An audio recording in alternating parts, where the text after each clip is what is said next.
Alright guys, so right now, the court have ordered the IGP to arrest the ex-Inec chairman by name Yakubu, because we know how this man have conducted 2 elections in Nigeria, 2019 and 2023, and we all know how those elections went.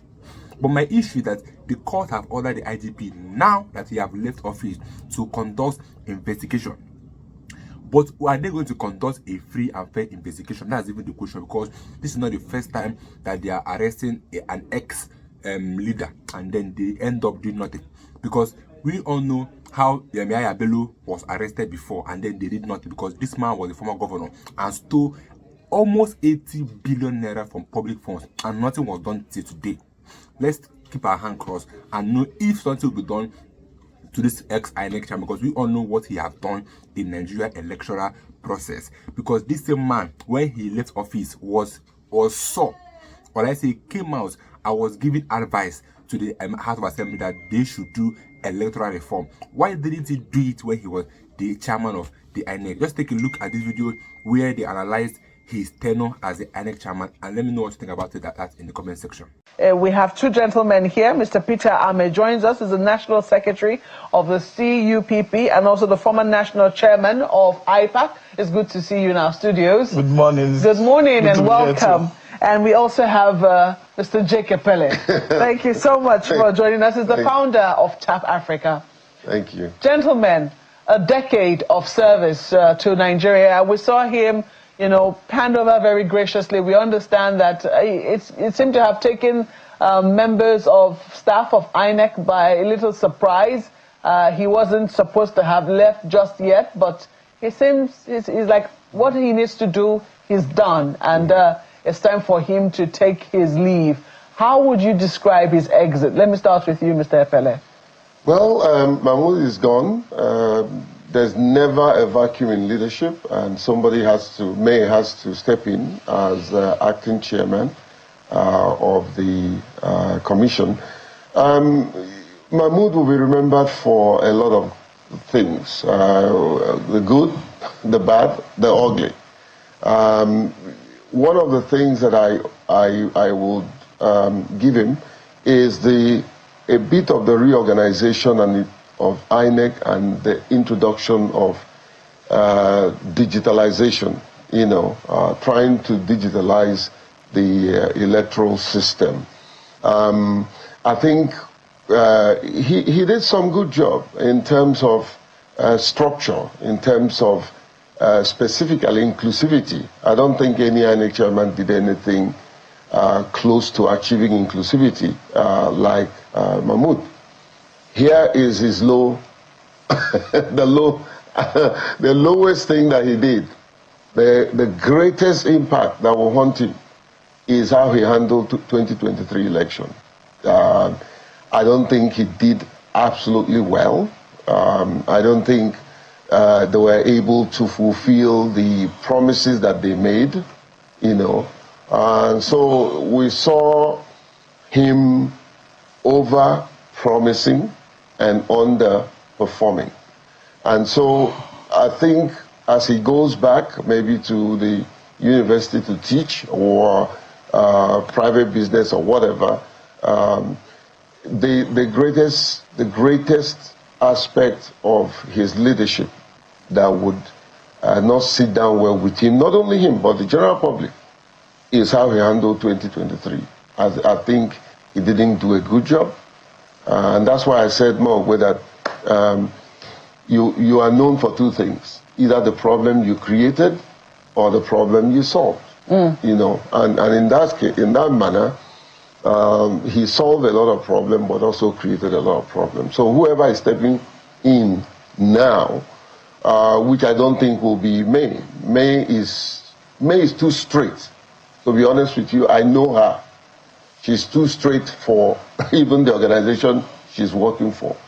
And I don't think the politicians want to risk retaining her as INEC chairman. And I'm waiting to say I may be wrong, Well, the papers are already awash. A number of them have names, already pushing forth names, and they are speculating that the president will be appointing a new INEC commissioner in the next 1 week.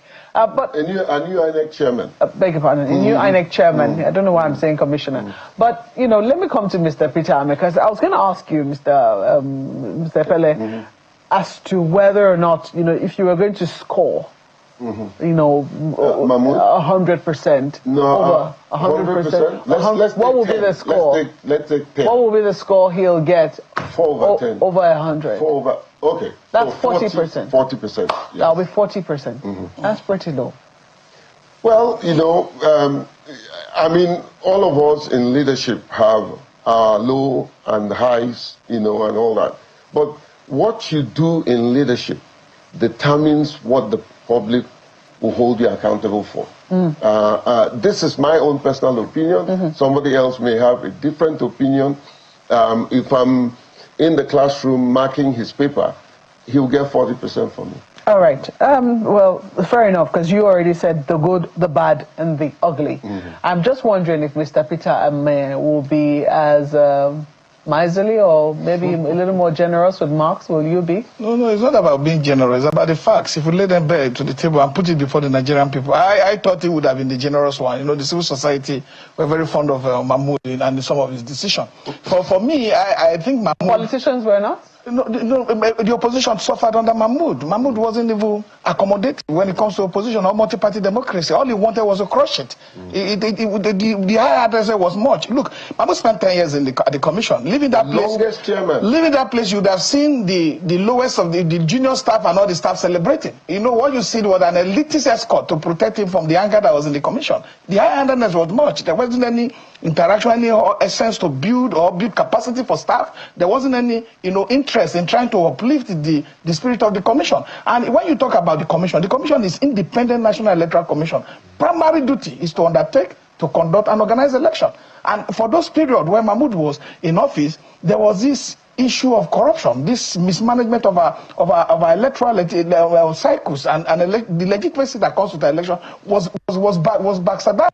It was a disastrous period for us. If you look at the Edo State election, you discover that there were 2 result sheets under Mahmoud. And they said they're not printing the result in Nigeria. Is that why the problem has now become that the fact that politicians now, you know, get insight into what the INEC will do on election day? Mahmoud 2023, the conduct of 2023 election is a bitter taste in our mouth, in everybody's mouth, and that would be what he will be remembered for, and how he handled that election, the promises that he made, and how the end of the day those promises were not kept. And the worst of it is that when you run an institution that's supposed to be an institution that will be respected when it comes to accountability and transparency, Mahmoud was supposed to now say, oh, this had happened. I made promises that elections will be transmitted, from ECA will be done through the IRF portal and all the rest of it, but we failed, maybe because of the glitch that you claim happened. The glitch, we do not know how it was manipulated, whether it was deliberately manipulated, which is what I suspect. You should have set up an independent body, an investigative independent body, to come and look at the issues and look at this and report to Nigerians whether these were not human harm that have, you know, decided that our elections should not follow the dictate of our people's aspirations and interests. So for me, Mahmoud's tenure damaged the multi-party democracy we have, where he pushed and invested so much energy in Section 225A to undermine. Look, where are the parties speaking? They have weakened the party structure. He has weakened everything that has to do with them. Mahmoud turned the essence of our multi-party democratic system that is captured under Section 221 to 2210 into a laughing stock. How did he do that? I mean, I know that, yes, INEC also has regulatory oversight over political parties, but how did he do that? You see the problem. When we see Ganifa and me, Balarabe Musa, when they went to court to try to challenge that Section 40, Section 40 of the Constitution allow for freedom of association and freedom of movement. And freedom of association, whether you want to belong to a trade union, political party, or any association that protect that interest. But the fact that that Section 225A was made a foundation of his policy, you know, a foundation of his policy, you know, that when parties could be, look, what does it say? And Section 225 is about the restriction of political parties. And then you look at what it did with look, the appointment of INEC chairman is captured under our constitution, and it has, for me, I don't know, I believe that there's hand of government in his removal. I believe that because I know the way he left, and with the rumor we're hearing before now, how he left the office, and for me, I think how he left. How do you mean? Because from what we understand, he decided to step down, and the president, you know, wished him well, and even gave him a national honor. There was a report. Why are you giving national honor to a man who conducted the election? That is why we're talking about how to make sure that INEC is removed from the appointive authority of the president. Because why are you giving national honor when he's leaving on the day? But what did you say? You know, perception. Perception is very clear. It's not what I read. We read it. That the INEC chairman will be forced to leave a month before his election. It was in all the papers. And he didn't come out to say anything. And he went on to make promotion 1 month to his end of his tenure. And we woke up yesterday and he's leaving. And the next thing we saw, there's an acting person. And you know that there's a state council of state meeting already slated to hold either on Thursday or Wednesday or Thursday. It's holding tomorrow. To hold tomorrow. So that council of state, everybody knows that there may be a new person will be appointed. But the president should have waited to allow that thing that insulates INEC from external interference in section 158 subsection section 1 to allow it to finish his tenure. Because I do not even like the idea that a man is leaving. Look, the INEC is supposed to self-regulate. It's self-regulate as an independent institution. I do not like the idea that INEC will be leaving and be writing a letter of leaving office to the president. He should be able to self-regulate by the commission, because the commission is a judicial making authority where they can sit in the commission and then decide what to do. If they are sat in their regular commission meeting and they are told the members of the commission, they form 12 of them, and say, look, I'm leaving, and this is my deal. They will communicate the position to the public, and the president continues from there. So we need to have a truly independent institution that conduct our elections, because for what we have today is quasi. It's not a democratic institution. It's not an independent institution as is stated in the constitution. And we must get that very clear. So if I get you correctly now, you as a member of a political party and also as a politician who has been in IPAC and also, yes. I was two-time national secretary of IPAC, two-time national chairman, so I was there for quite a while. So it means that you saw nothing good in his tenure? The only thing that would have been good, he ended up undermining it, which is the introduction of technology. So why will I make sure to say it's good? Because it never performed the purpose of which it was set out to perform. Because you set up the technology to be able to arrest that manipulative tendencies of people in power to go to collation center and rewrite our results and manipulate the from ECA to suit the interest of those in authority. What you should have done was what he wanted to do with the introduction of technology was to allow elections to end at each of the polling units, because accreditation is done in the polling unit. Voters vote in the polling unit, vote are counted in the polling unit. So elections actually are conducted in the polling unit. So if you now upload this thing with a PDF format using the IRF form data, like what you can see verify Obiakpo result today that it was manipulated because of the data of the beavers. So if he had stepped up and look at that these elections were not being conducted in line with the promises he has made to Nigerians, because he holds Nigerians. It's not about the appointing authority, it's not about the interest of those in power, it's about the interest of our collective good. So if he has seen that was not working, I think he had power to be able to review the election. And he even refused to review that and went ahead to announce an election that we know was not in the line with of his own promises to Nigerians. You want to quickly say something to that? Yeah, so you did say something twice, saying that, he decided to leave. And I'm sort of like lost in it, because I'm asking myself, was it a choice to leave or a force for him to leave? I believe that the latter is the case. He was forced out of office. Yes, he was forced out of office because they wanted to prepare the process and the person that they want to take over INEC. Peter is absolutely correct.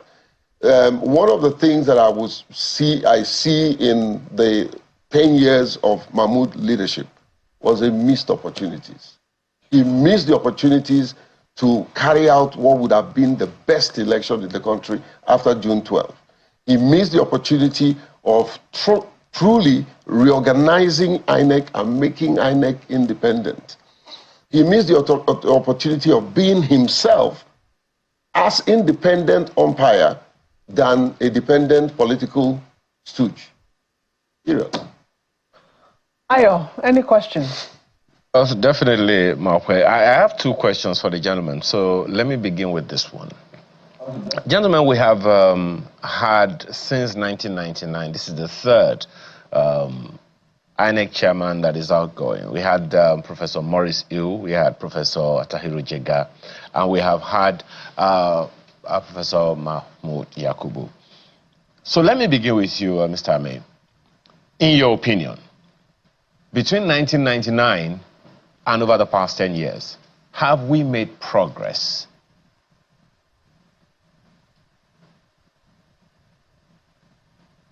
Mr. Ahmed, that's for you.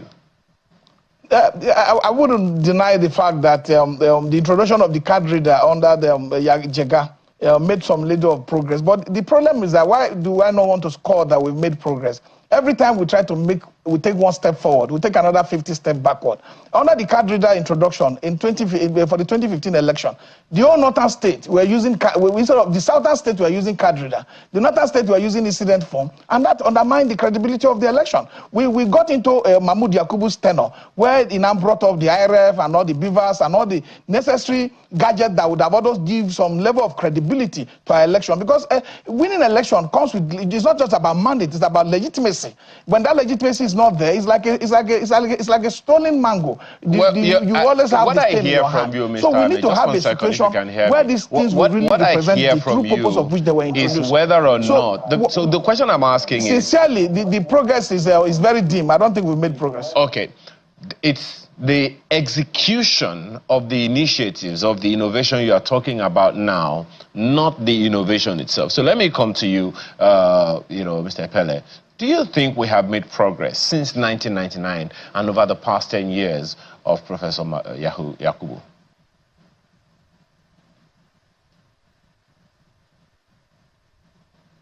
There's some element of progress, and I'm going to be a bit sound a bit personal because it concerns me.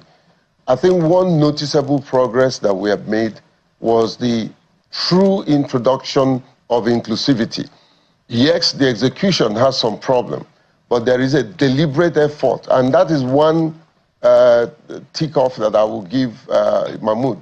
He had a genuine intention to introduce inclusivity in the electoral process, and he also worked on the framework. However, there was a disconnect between all that he did and his men in the field, who are to execute and introduce that's your last statement. We didn't have apologies. That, yeah, Mr. Pele. So in just that 1 second, area Mr. Pele. Mr. Pele, just 1 second. The last statement that you made, the men on the field, leads me to the next question, my second question, which is, and all of you, both of you gentlemen and the entire electoral community have spoken about the fact that INEC does not have total control over the entire gamut of our electoral community. The INEC doesn't control security. INEC doesn't have any power at all over any political party other than to proscribe them or whatever it is. And even in some cases, there are political parties that undermine the process that INEC is involved in.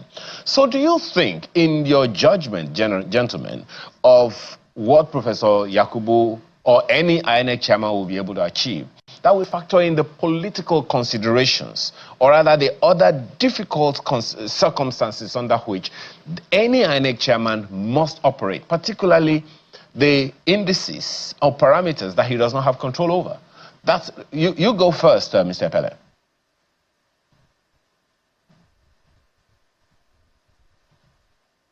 Look, this is the space that I've been around for.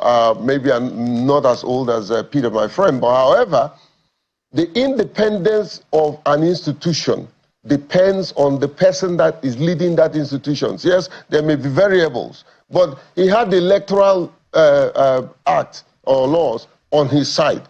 There were also opportunities for INEC to create her own regulation in line with the laws. So you cannot tell me that he will claim that he wasn't so independent. Although the greatest problem is tracing his source and the source of any INEC chairman. And that's the president going to appoint them.